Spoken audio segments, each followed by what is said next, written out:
Hello everyone, welcome back to triple R fashion studio. ఈ రోజు మన టాపిక్ వచ్చేసరికి మెజరింగ్ టేప్ గురించి తెలుసుకుందాం.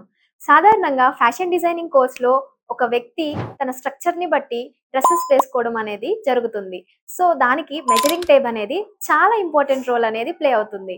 ఈ రోజు మనం మెజరింగ్ టేప్ గురించి యూజెస్ తెలుసుకుందాం. ఫస్ట్ వన్ వచ్చేసరికి పర్ఫెక్ట్ ఫిట్టింగ్. ఒక్కొక్క పర్సన్కి ఒక్కొక్క స్ట్రక్చర్ అనేది ఉంటుంది. సో పర్ఫెక్ట్గా మెజర్మెంట్ తీసుకుంటే మీకు డ్రెస్ లూజ్గా కానీ టైట్గా కానీ అవ్వకుండా యూజ్ అవుతుంది. నెక్స్ట్ వచ్చేసరికి ప్రొఫెషనల్ లుక్. సెకండ్ వన్ అంటే ఒక పర్సన్ ప్రొఫెషనల్గా కనిపించాలంటే మెజర్మెంట్స్ అనేది చాలా ఇంపార్టెంట్. అండ్ థర్డ్ వన్ వచ్చేసరికి అవాయిడ్ ఫ్యాబ్రిక్ వేస్ట్. మీరు సరిగ్గా మెజర్మెంట్స్ అనేది తీసుకుంటే మీరు ఎక్కువ ఫ్యాబ్రిక్ అనేది వేస్ట్ కాకుండా ఉంటుంది. ఫోర్త్ వన్ వచ్చేసరికి టైం సేవింగ్. మీరు కరెక్ట్గా మెజర్మెంట్ తీసుకోవడం వల్ల మీకు స్టిచ్చింగ్ చేసిన తర్వాత ఆల్టరేషన్ చేయకుండా ఉంటారు. అండ్ నెక్స్ట్ వచ్చేసరికి టైం అనేది చాలా సేవ్ అవుతుంది. ఇలాంటి మోర్ ఇన్ఫర్మేషన్ కోసం మన ఛానల్ని సబ్స్క్రైబ్ చేయండి. అండ్ మన త్రిబుల్ అందించే ఫ్యాషన్ డిజైనింగ్ కోర్స్లో జాయిన్ అవుదాం అనుకుంటే కింద స్క్రోల్ అవుతున్న నెంబర్కి కాల్ చేయండి. Thank you.